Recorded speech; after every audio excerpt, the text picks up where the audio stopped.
This is a mechanism video, and I'm going to talk about the mechanism of 1,2/1,4 addition to conjugated dienes. We're going to think about the simplest case scenario, and then we'll do a slightly more elaborate example. And the first is the simplest example is 1,2-butadiene, which we did in a lecture video recently. And we know that if we have 1,2-butadiene and we add through electrophilic addition HX to it, we're going to get that and that. And that's going to give us that. Right? And this is in resonance with this. I saw this sort of layout on someone's quiz yesterday, I think, or maybe today, and I like it better than the way that I've been drawing it. So this is the resonance structure. It turns out that carbon has some positive character, and so does that one, right? It's the bond order of that bond, 1.5. Okay, so let's don't do B, let's do X, right, which is chloride or bromide. What happens now is this either goes here, boom, to give that, or it goes here, boom, to give that. Nice and clear.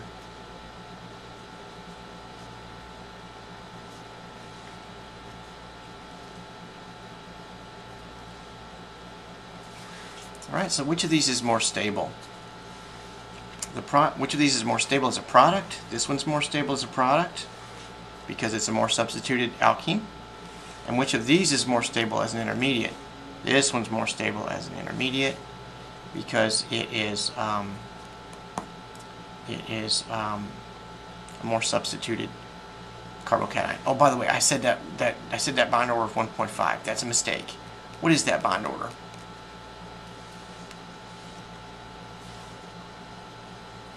You'd be ready to answer that. What is the bond order of this bond?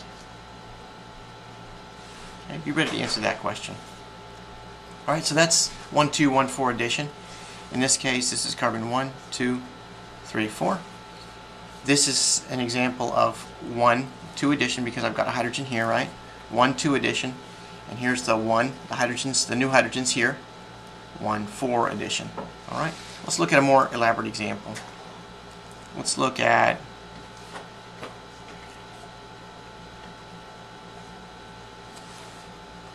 in this case, we're adding HX to it. We've got a couple more things to consider.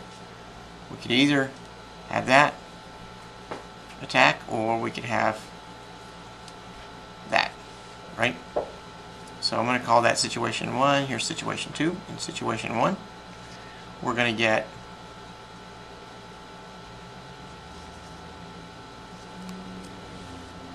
right, and then situation 2,